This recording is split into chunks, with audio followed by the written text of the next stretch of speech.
Have you ever come home, calling your cat's name, only to watch them stroll right past you like you're a stranger? You stood there for a second, didn't you, waiting for something that didn't come. That stings every time. But behind that, there's something deeper that most people miss. And if you misunderstand it, which most owners do, you could be missing messages they've been trying to send for years. We'll get to that at the end. And it might change everything. 1, they smell the whole day on you before they even look at your face. Be honest. Have you noticed your cat sniffing your shoes, your bag, your hands, before they'll even meet your eyes? Most owners think that's just curiosity, a quick check and nothing more. That's not it. Here's what most people don't realize. Your cat isn't sniffing for fun. They're reading a report. Every smell on you is a sentence in a story about where you've been, who you've touched, what you walked through today. And until they finish reading that story, you're not fully you to them yet. You're still half stranger, half familiar. Animal behaviorists who study scent communication in cats describe this as environmental reorientation. Your cat quietly rebuilding their entire mental map of the world with you, slotted back into it as the newest variable. Think about that for a second. They're not ignoring you. They're studying you. That's not coldness. That's devotion disguised as detective work. Most people would call that distance. It's actually the opposite of distance. It's the most thorough form of I missed you. Your cat knows how to give. And once they've read every line of that scent story, watch what happens next. That's when the real greeting begins. And it's worth the wait. 2, they wait exactly long enough to make you wonder if you did something wrong. Ever notice how your cat seems to pause a beat too long before acknowledging you? Almost like they're deciding something? You probably think they're annoyed, maybe even punishing you for leaving them alone all day. That's not what's happening. Here's where it gets even deeper. Cats regulate excitement differently than dogs do. They don't flood themselves with energy the second a door opens. Some researchers who study feline stress responses believe this pause is a nervous system reset, a slow downshift from alert to safe before they'll let affection back in. Not because they don't care, because they care enough to make sure it's really, fully you, and not just noise and motion in the doorway. That pause isn't rejection. It's preparation. And here's the part that gets people every time. That tiny hesitation is your cat's version of taking a breath before letting their guard down completely. Your cat is quietly making space inside themselves for you to walk back into, the way you might pause 1 second before a hug that actually means something. You've probably never thought of 3 seconds of silence as an act of love, but that's exactly what it is.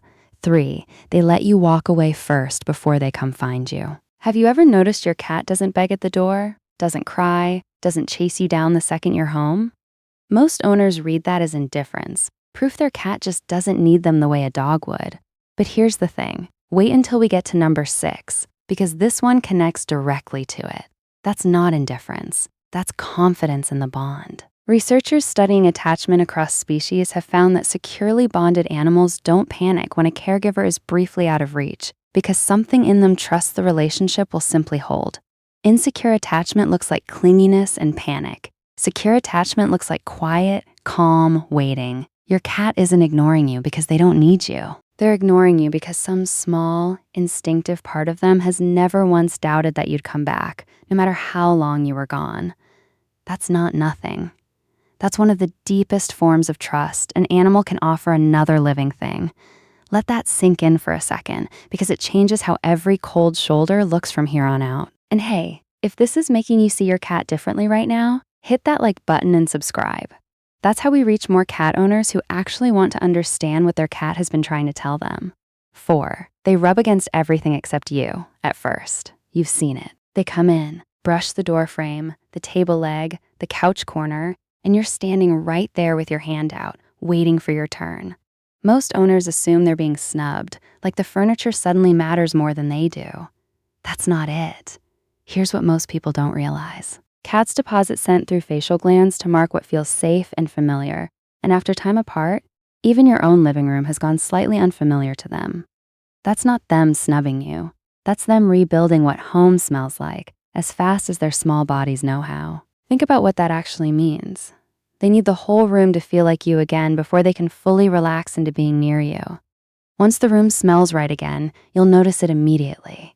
They finally turn to you, full attention, nothing held back. And when they do, it's not casual.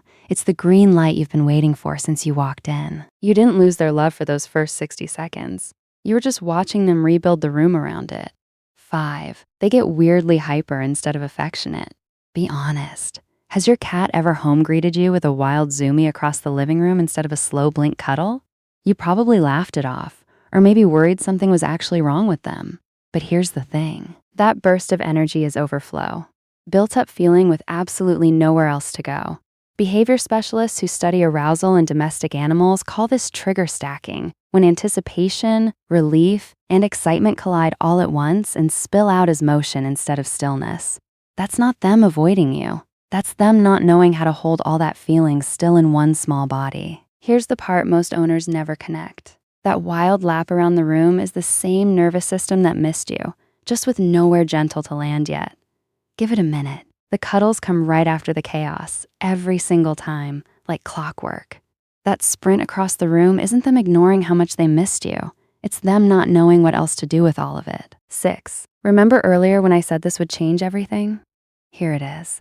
Every behavior we just walked through, the sniffing, the pause, the walking away, the rubbing on furniture, the zoomies, none of it is your cat pulling away from you. It's your cat's nervous system processing the fact that you left and the quiet relief of you coming back. That's not indifference. That's not coldness. That's not cats don't care. That's the quiet, complicated, instinct deep work of an animal who chose you out of every person they could have bonded with, and who has spent your entire absence orbiting the idea of your return, even when nothing on the outside showed it. Think about that for a second. They don't go quiet because you don't matter. They go quiet because you matter too much to rush. You weren't being ignored this whole time.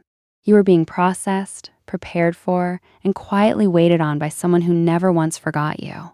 That's belonging. That's not something you have to earn back every single day. It's something you already have, whether they show it the second you walk in or 20 minutes later. And once you see it that way, you'll never watch them walk past you the same way again. Because that walk past you was never goodbye. It was never indifference. It was them coming home too, in their own slow, careful, instinctive way.